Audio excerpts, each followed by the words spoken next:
সাহায্য করেছে?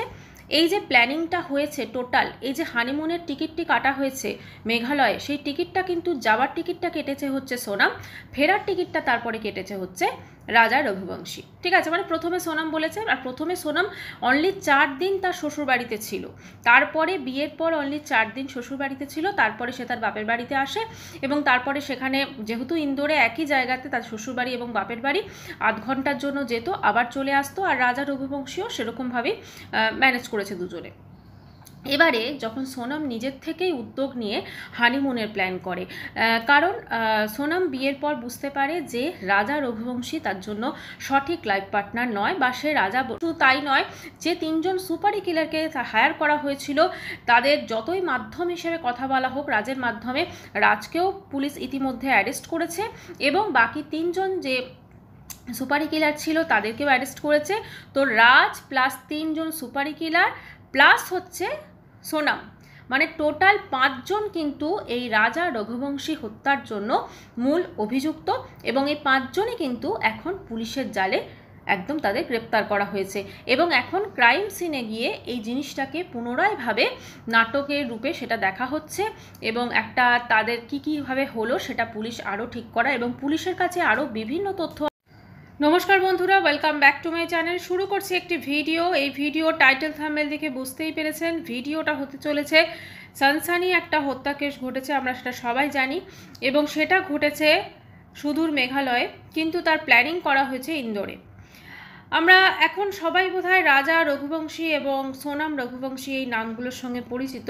এই নামগুলোর সঙ্গে এখন অনেক নামও আবার জড়িত আসছে।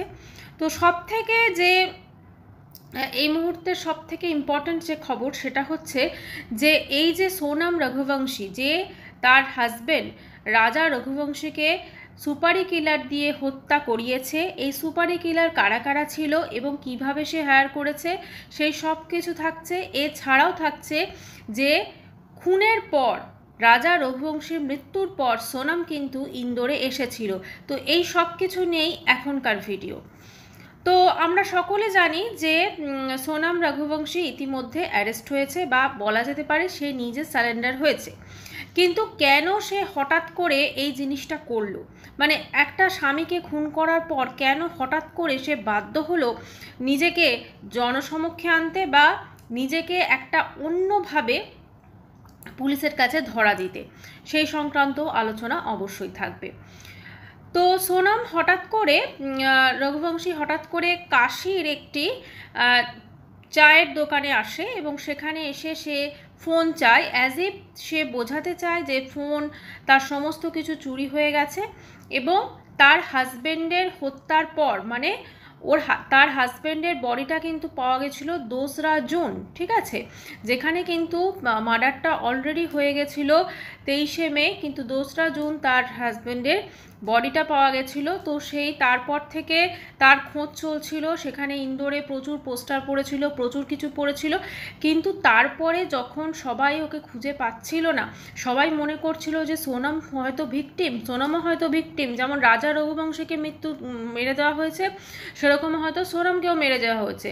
তো সেই জন্য সেই সোনামের বডিটা খোঁজার জন্য বলুন কি যে কোনো কারণে বলুন প্রচুর ছানবিন চলছিল, এবং সোনামের ভাই এবং রাজা রঘুবংশীর যারা ভাই ছিলেন সবাই মিলে কিন্তু রীতিমতো তারা মেঘালয়ের কাছে যায়, শিলং পুলিশের শরণাপন্ন হয়, এবং সেখানে তারা রীতিমতো সেই জিনিসটা সিবিআই জাজ চায়, এবং তারা চায় যে তাদের এরকম হানিমুন করতে কাপেল এসেছিল, তো তাদের সঙ্গে এরকম কিছু একজনের বডি পাওয়া গেছে, তো আরেকজনের বডি পাওয়া যাচ্ছে না, তো কি ঘটেছে প্রচুর। এবারে ইন্দোর মেঘালয় পুলিশ যেটা করছিল, মানে শিলং পুলিশ, তারা কিন্তু এই জিনিসটাকে নিয়ে অলরেডি তারা টিম গঠন করে, প্রায় 32 জনের মতো তারা একটা টিম গঠন করে, এবং সেখানে তারা ছোট ছোট ক্লু পায়, এবং সমস্তগুলো ক্লুগুলোকে একসাথে করে কিন্তু এখন একের পর এক ধামাকেদার নিউজ আসছে।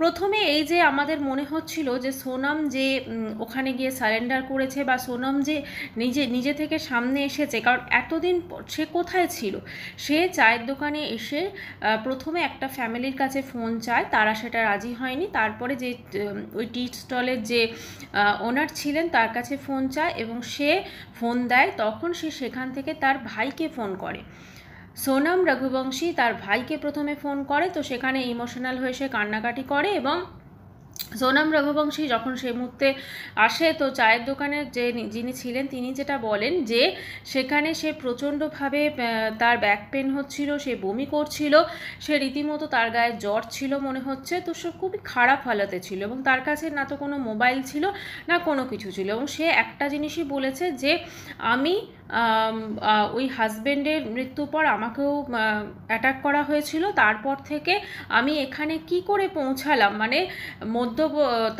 তাকে পাওয়া গেছে গাজীপুরে, ঠিক আছে, গাজীপুরে একটি চায়ের দোকানে তাকে পাওয়া গেছে, মানে সেটা মধ্যপ্রদেশ।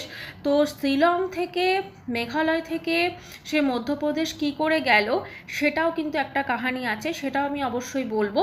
তো সেখানে সে চলে যায় এবং সেখানে গিয়ে সে বলে আমি জানি না কি করে এসেছি, আমাকে পুরো মাদকাসক্ত করে রাখা হয়েছিল। তো তার ভাই যেটা ইনিশিয়ালি বলেন, ওই গাজীপুরের যে চায়ের দোকানের মালিককে, তিনি বলেন যে তুমি পুলিশকে খবর দাও এবং পুলিশকে খবর দিন এবং যাতে এই মেঘালয়ের কেসে ও হচ্ছে মেন মানে একটা ভিকটিম, তো পুলিশকে খবর দেওয়া হোক, পুলিশ এসে উদ্ধার করে এবং তারপরে আমরা সমস্ত ঘটনা সামনে আসে।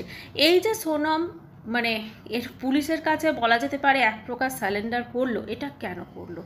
কারণ মেঘালয় পুলিশ প্রচুর কিছু একসাথে করে ফেলেছিল এবং অলরেডি তারা বুঝতে পেরে গেছিল এই যে একটা ছেলের নাম আসছে সেটা হচ্ছে রাজ, ঠিক আছে, রাজকে বলা হচ্ছে এই সোনামের প্রেমিক, কিন্তু যেটা জানা যাচ্ছে যে রাজ হচ্ছে সোনামের ভাইয়ের মতো তার আন্ডারে কাজ করত, মানে সোনাম তাদের ফ্যামিলি বিজনেসের সঙ্গে যুক্ত ছিল, তো সেখানে কাজ করতে হচ্ছে রাজ।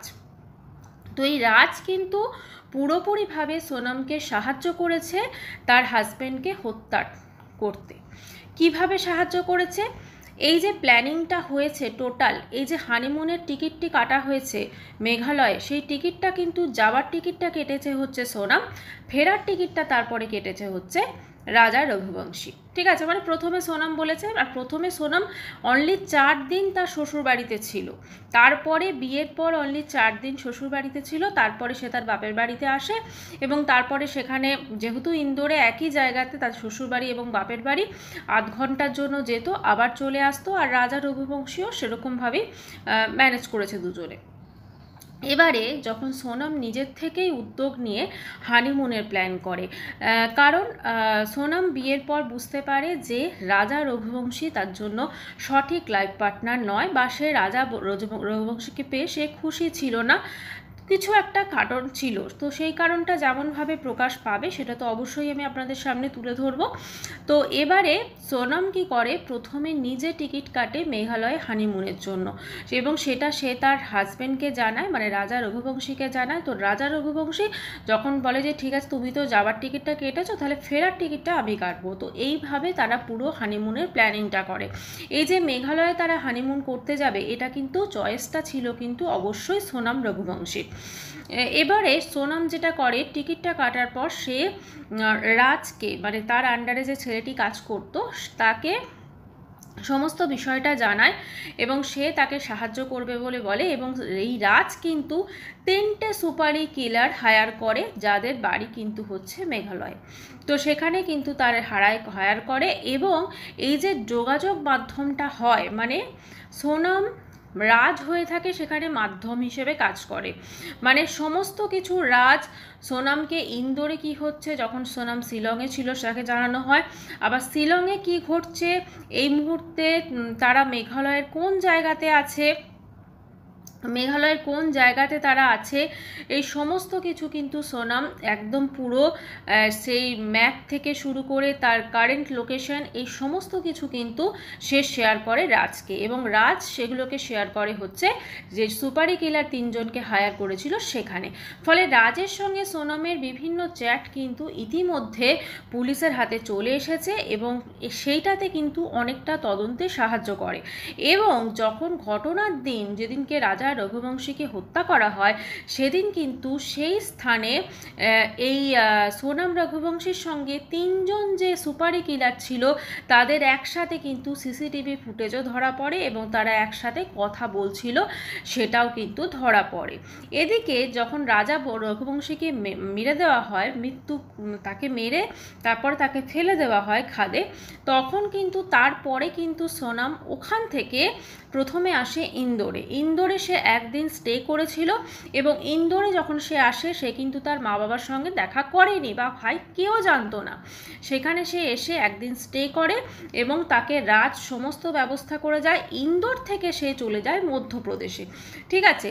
তো সেরপরে সে মধ্যপ্রদেশে চলে যায়। ইতিমধ্যে তাদের মধ্যে একটা বুঝতে পেরে যায় যে পুলিশ কিন্তু অলরেডি সমস্ত সূত্রগুলোকে এক করতে শুরু করে দিয়েছে। পুলিশ কিন্তু বুঝতে পারে যে কে কখন কাকে কিভাবে হত্যা করেছে, কিভাবে হত্যার প্ল্যানিং করেছে, অনেক কিছু কিন্তু পরিষ্কার হয়ে যায়।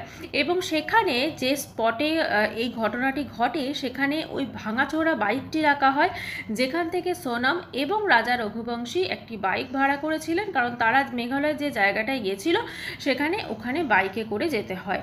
তো সেই ভাঙা বাইকের পাশে সে কিন্তু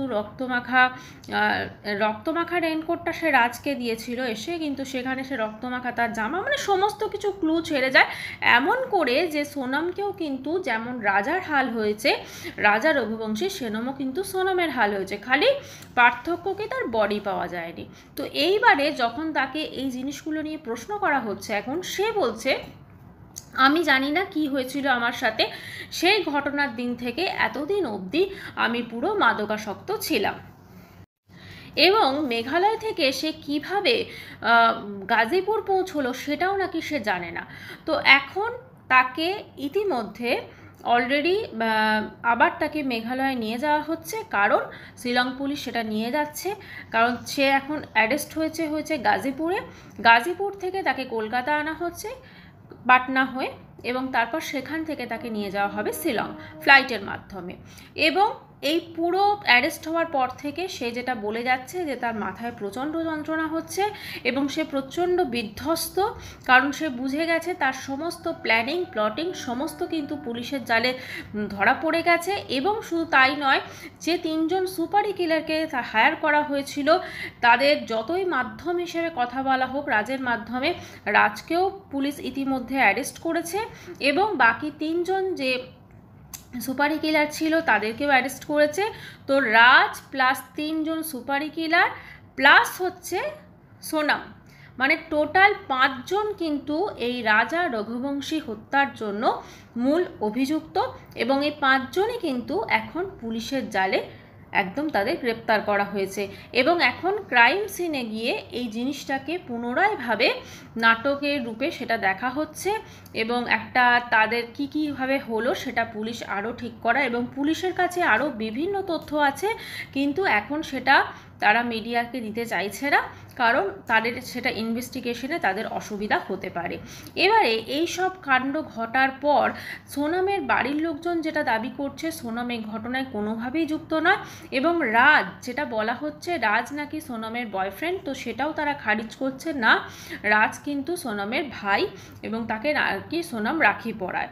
তো এই টোটাল ঘটনাতে একটাই বলবো, মেঘালয় পুলিশের অনেক বড় সাফল্য আছে, কারণ প্রথম দিকে কিন্তু মেঘালয় পুলিশকে সেটা রাজার বাড়ির লোক থেকে, মানে রাজা রঘুবংশী বাড়ির লোকজনও এবং সোনামের বাড়ির লোকজন প্রত্যেকে মিলে বলেছিল যে কিভাবে ইনভেস্টিগেশন হচ্ছে, 2 জন এলো হানিমুনে, তো কি হয়ে গেল হট করে, আপনাদের এখানে কোনো সিকিউরিটি নেই। কিন্তু তারপরে দেখা যায় যে এই ঘটনাতে কিন্তু তারা নিজেরাই প্ল্যানিং করে এই ঘটনাটা ঘটিয়েছে। সবথেকে বড় যে প্রশ্নটা আসছে, যদি আজকে রাজা রঘুবংশীকে সোনাম বিয়ে করতে না চেয়েছিলেন তাহলে কেন বিয়ে করলেন, কেন বিয়ে করে তার জীবনটাকে নষ্ট করা হলো, কিসের জন্য তার জীবনটাকে নষ্ট করা হলো? কারণ যদি তার ইচ্ছে ছিল না বিয়ে করার, তাহলে কি তিনি বিয়ের পরে বুঝলেন যে কোনোভাবেই রাজা রঘুবংশী তার জন্য ঠিক নয়? রাজা রঘুবংশীকে যে ওয়েপন দিয়ে বা যে অস্ত্র দিয়ে হত্যা করা হয়েছিল সেই অস্ত্র এবং রক্তমাখা রেনকোট যেগুলো সমস্ত কিছু ছিল, সেই সব কিছু কিন্তু ইন্দোরে আনা হয় এবং ইন্দোরে এনে কিন্তু একটি জায়গাতে সেগুলোকে রাখা হয়, এবং সেটা সব কিছু কিন্তু রাজ অলরেডি বলে দিয়েছে কোথায় না কোথায় সেটা রাখা হয়েছে। রাজ হচ্ছে সোনাম রঘুবংশীর যেটা মিডিয়াতে উঠছে যে একজন প্রেমিক, কিন্তু যেটা ওদের বাড়ির লোক সবাই বলছে ভাই। তো যাই হোক, মোটামুটি এই রাজ জড়িত ছিল এবং রাজ অনেকখানি হেল্প করেছে সোনামকে এদিকের খবর ওদিকে দিতে বা ওদিকের খবর, মানে রাজ কিন্তু মাধ্যম হয়ে কাজ করেছে, এটা হচ্ছে মেন কথা। তো এখন অবধি এই আপডেট, এরপরে যখন যেরকম আপডেট পাবো আপনাদের সঙ্গে অবশ্যই শেয়ার করব, আর তার জন্য অবশ্যই আমার চ্যানেলটিকে সাবস্ক্রাইব করার অনুরোধ রইল। আর যখন সাবস্ক্রাইব করবেন তখন অবশ্য করে বেল আইকনটাকে প্রেস করবেন, যাতে আমার ভিডিওর নোটিফিকেশন সব থেকে আগে আপনার কাছে পৌঁছে যায়। সবাই খুব ভালো থাকবেন। সত্যি এখন কাউকে বিশ্বাস করা যায় না, তো এই অবিশ্বাসের যুগে একমাত্র নিজেকে ভরসা করে বাঁচতে হবে। ভিডিওটি এখানেই শেষ করছি বন্ধুরা, বাই।